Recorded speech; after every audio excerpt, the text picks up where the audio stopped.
Hello বন্ধুরা, আমি Sudip and welcome to film detect. এখন সময় এসেছে বাংলার সেরা 10টা সিনেমা নিয়ে কথা বলার এবং প্রতি বছরের মতো আমরা সেটাই করব। তবে বাংলা সিনেমার এখন যেরকম অবস্থা, সেক্ষেত্রে পুরো সার্বিকভাবে ভালো বাংলা সিনেমা, সেটা বক্স অফিসে ওয়ার্ক করুক বা ক্রিটিক্যালি এক্লেমড হোক, এরকম সিনেমা বছরে হয়তো 4 বা 5টাই আসছে। সেক্ষেত্রে 10টা তৈরি করার জন্য এমন সিনেমাও হয়তো কথা বলতে হবে যেটা আমার সেই অর্থে যা আউটস্ট্যান্ডিং লেগেছে তা নয়, বাট বাকি সিনেমাগুলো এতটাই খারাপ যে তার থেকে এই সিনেমাগুলো বেটার বলে এই লিস্টে জায়গা পায়। এবারে দেখুন, আমি যে 10টা সিনেমা নিয়ে কথা বলবো তার মধ্যে র্যাঙ্কিং এর কোনো ব্যাপার নেই যে এই সিনেমাটা 1 নম্বরে থাকার জন্য আমি 1 নম্বরে রাখছি না। আমি একটা লিস্ট তৈরি করেছি, এই 10টা সিনেমাই আমার কাছে মানে মূলত 2023-এর ভালো সিনেমা। তো আমাকে যদি 10 নম্বরে সিনেমা নিয়ে কথা বলতে হয়, সেক্ষেত্রে আমি একটা সিনেমা নিয়ে কথা বলবো, সেটা হচ্ছে শহরের উষ্ণতম দিনে। সিনেমায় আমরা বিক্রম চ্যাটার্জিকে দেখেছিলাম এবং বিক্রমের কাজ আমি বারবার বলি তার পোটেনশিয়াল আছে এবং এই সিনেমাটা টোটালি ইউথ কেন্দ্রিক। সিনেমার মধ্যে যে এন্ডিংটা করা হয়েছিল সেটাই একটা অভিনবত্ব ছিল। যেরকম কমন একটা এন্ডিং হয় বা হ্যাপি এন্ডিং হয় সেরকম নয়, একটু অন্য টুইস্ট দেওয়া হয়েছে, যেটা বেশ ভালো লেগেছে। এবং ওভারঅল ট্রিটমেন্ট, তার যে জার্নি, দুটো অবস্থাকে যেভাবে সিনেমার মধ্যে প্রেজেন্ট করা হয়েছিল, যেটা বেশ আকৃষ্ট করেছিল আমাকে। তো তোমরা যদি না দেখেছো সিনেমাটা অবশ্যই দেখো। এরপরে যে লিস্টে আমি রাখবো সেই সিনেমাটার নাম হচ্ছে শিবপুর। এখানে স্বস্তিকা দিয়ে আছেন এবং এই যে একটা ব্রুটালিটি এবং যেভাবে গ্যাংস্টার দুনিয়াটা আছে, সেখানে বাংলায় আমি যদি রিপ্রেজেন্টেশনের কথা বলি বা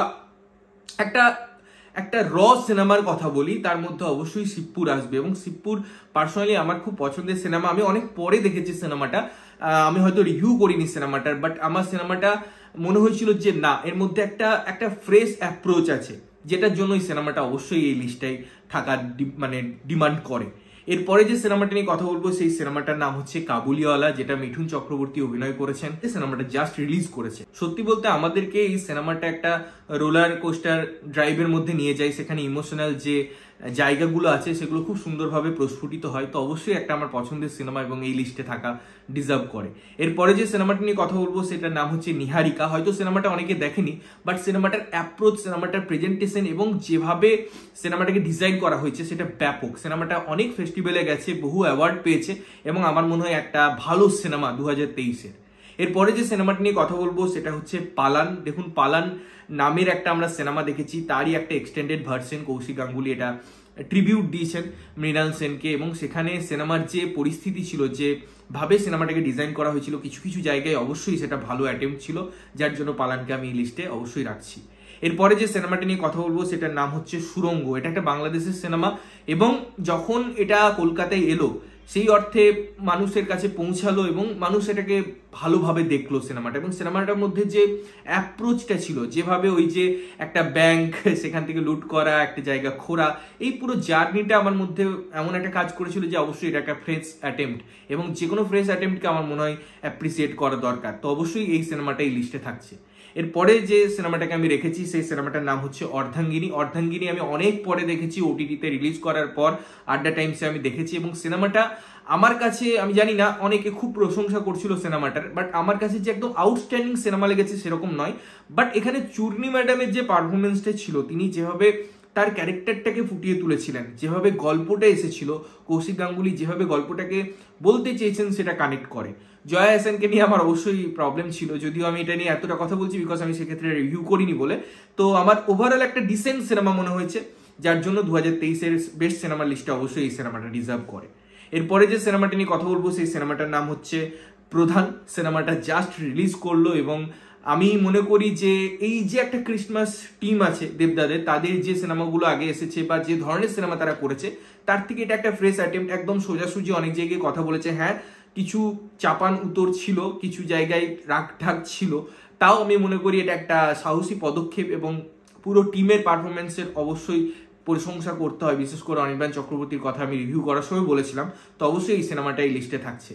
এরপরে যে সিনেমাটা নিয়ে কথা বলবো সেটা হচ্ছে চেঙ্গিজ। দেখুন, বাংলা ইন্ডাস্ট্রি এবং কমার্শিয়াল সিনেমা এই তিনটে যখন একসাথে আমরা করতে চাই, তখন অবশ্যই একটা সুপারস্টারের কথাই আমাদের মাথায় আসে, তিনি হচ্ছেন জিৎ।